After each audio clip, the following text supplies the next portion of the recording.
Samhita, and if you don't know, and you probably do, is a brilliant mind. Yeah.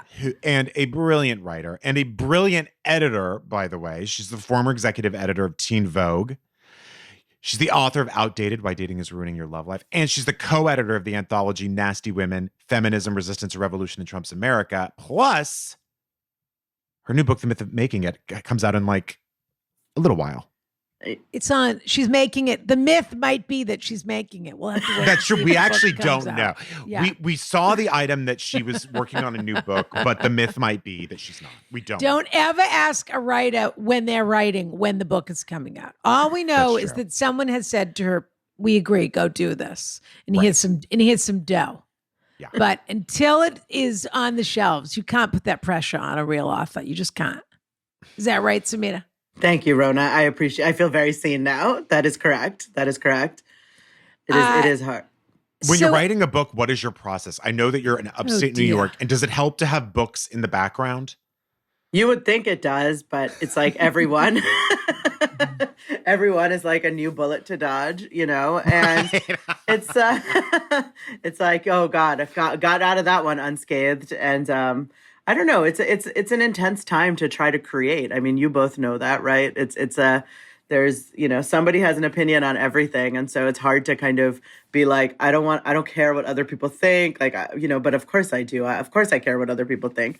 So it is a little bit of like, I almost have to stop being on the internet and then I can focus and do some writing. But yeah. It's an excellent point, actually, which is you have to, of course, everyone is porous to some extent, but you have to sort of figure out what are my thoughts and what have I been influenced by, and you have to sort of turn down the volume. Yeah, it's true. Yeah, and it's important to remember that like most of the world and the country are not on Twitter. Like they're not like having these like, you know, ridiculous debates about. It's like 2% of the country or something so tiny like that.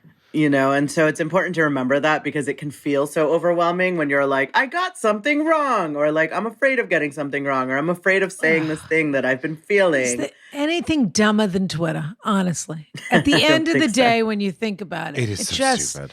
It's such a destructive, dumb, anything it was supposed to do that was supposed to be helpful has been far outshadowed, in my opinion, by being divisive. But what do I know? What do I know? Elon Musk is going to turn it all around. It's only going up. Oh, anything he wants to do. Anything he wants to do, I want to do.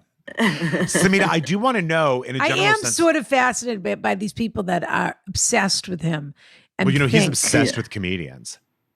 Well, that's like his new thing. Well, then I can't wait for him to come on the show. Who are his favorite comedians? He's like one of those people, one of those rich people who wants to be funny, you know, and just like can't seem to do it.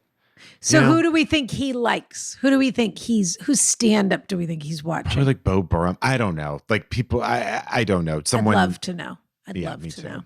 Yeah. Samhita, I would also love to know what the myth of making it is essentially about. I know you haven't written it yet, but what are you exploring in that? Because you always like have I don't know, really nuanced and game-changing ideas with stuff. So I'm curious. Excuse me. Thank you. My goodness. I'm going to listen to this every morning. Yeah. I think that's a little strong, Samhita. Okay, fine. Yeah. Thank you, Rona.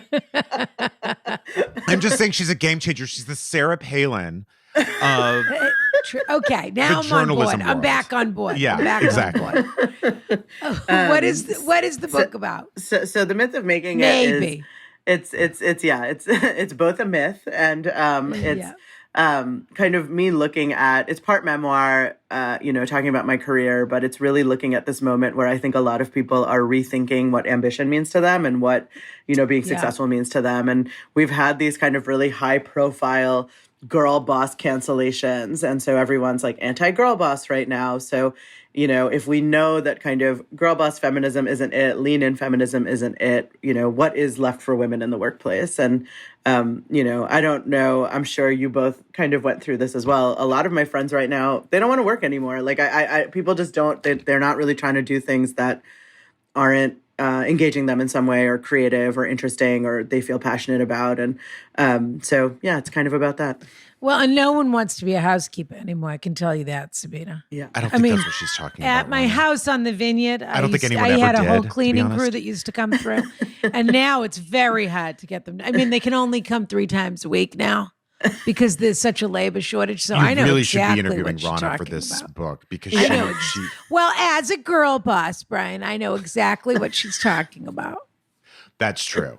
Rana's a huge Sheryl Sandberg fan. I'm leaning in. I'm leaning out. I'm collecting all of my stock options as quietly as I possibly can. That's right.